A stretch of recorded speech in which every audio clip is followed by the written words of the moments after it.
இந்த வீடியோவில் வந்து நம்ம DSO டிஜிட்டல் ஸ்டோரேஜ் ஆஸ்லோஸ்கோப்பை யூஸ் பண்ணி எப்படி ஃப்ரீக்வன்சி செக் பண்ணுறதுன்னு பார்க்குறோம். இது வந்து ஏசியோடைய நான் இன்வெர்ட்டர் போர்டு.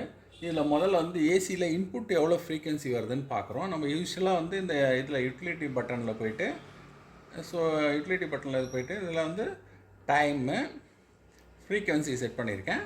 அண்ட் 100 வோல்ட் வந்து பர் டிவிஷன் செட் பண்ணியிருக்கேன். சரிங்களா, 100 வோல்ட் பர் டிவிஷன் செட் பண்ணியிருக்கேன். ஸோ இப்போ வந்து நான் ஏசி ஃப்ரீக்வன்சி எவ்வளோ உள்ளே வரப்போகுதுன்றதை பார்க்க போகிறேன். சரிங்களா,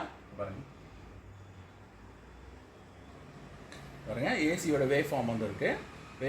இதில் பார்த்தீங்கன்னா ஃப்ரீக்வன்சி பார்த்தீங்கன்னா 50 ஹெர்ட்ஸ் ஃப்ரீக்வன்சி வந்திருக்கு. ஸோ நமக்கு உள்ளே வர்றது 230 வோல்ட்டு, நார்மலாக 230 வோல்ட்டு 5 ஆம்பியர் 50 ஹெர்ட்ஸ் ஃப்ரீக்வன்சி பார்த்தீங்கன்னா 50 ஹெர்ட்ஸ் இருக்குது. சரிங்களா, நெக்ஸ்ட் ஒன்று பார்த்தீங்கன்னா நான் வந்து 10 மெகாஹெர்ட்ஸ் கிறிஸ்டலு பாருங்கள், 10 மெகாஹெர்ட்ஸோட ஃப்ரீக்வன்சி. ஸோ ஃப்ரீக்வன்சியோட இதில் வந்து அலைன்மெண்ட்டில் வந்து நான் ஃப்ரீக்வன்சியில் இதில் போய் செக் பண்ணியிருக்கேன். ஸோ இந்த பொசிஷனில் ஃப்ரீக்வன்சி ஆப்ஷன் பாருங்கள், இதில் போய்ட்டு வோல்ட்டு டைமு. ஸோ இதில் வந்து ஃப்ரீக்வன்சியில் செட் பண்ணியிருக்கேன். பாருங்கள் 10 மெகாஹெர்ட்ஸ் ஃப்ரீக்வன்சி. அப்போ கிறிஸ்டல் வேலை செய்யுது இல்லை. ஸோ கிறிஸ்டலோட யூசேஜ் என்ன, 2 முனை இருக்குது இதில். இங்கே பாருங்கள், இந்த நடுவில் இருக்கிறது கிரவுண்டு, இந்த சைடில் இந்த பின்லையும் வைக்கிறேன் போர்டில். ஸோ இந்த 2 சைடில் வைக்கிறேன். பார்த்தீங்கன்னா இதில் 10 மெகாஹெர்ட்ஸ் கிறிஸ்டல். ஸோ கிறிஸ்டல் வந்து வேலை செய்யுது. கிறிஸ்டல் வேலை செய்யலைன்னா அந்த ஃப்ரீக்வன்சி கொடுக்காது. ஏசி ஃப்ரீக்வன்சி கொடுத்தாதான், ஏன்னா சப்ளை வந்து கண்ட்ரோலருடைய சப்ளை 5 வோல்ட்டு.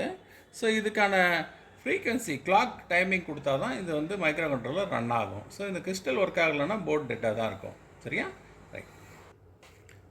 ஸோ இது வந்து பார்த்தீங்கன்னா PFC சர்க்கியூட், பவர் ஃபேக்டர் கரெக்ஷனுடைய SMPS செக்ஷனு. அதோடைய ஃப்ரீக்வன்சி நான் சும்மா ஒரு மெலிசான ஒயர் டிரான்ஸ்ஃபார்மரில் அப்படியே வச்சு டச் பண்ணலாம். ஒரு சேஃப்டி பர்பஸுக்கு ஒரு மெலிசான ஒயரை வந்து சால்ட் அடிச்சிட்டேன், ஒரு ஜம்பர் ஒயரை சால்ட் அடிச்சிட்டேன். ஏதாவது ஃபியூச்சரில் ஏதாவது சின்ன தவறு ஏற்பட்டால் கூட ஓப்பன் ஆகிடும், சர்க்கியூட் வந்து ஓப்பன் ஆகிடும்.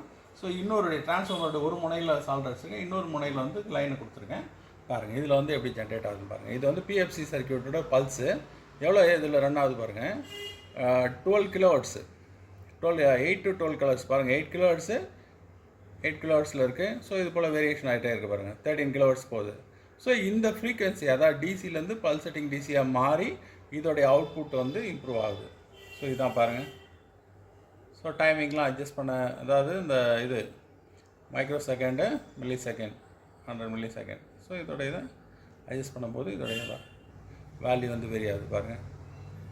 7 to 8 கிலோஹெர்ட்ஸ் ரெண்டாவது. இதை பேஸ் பண்ணி தான் ஹை ஃப்ரீக்வன்சி ட்ரான்ஸ்ஃபார்மர் மூலிமா இன்புட் வந்து 300 வோல்ட் வாங்கிட்டு ஃப்ரீக்வன்சி ஜென்ரேட் ஆகுது.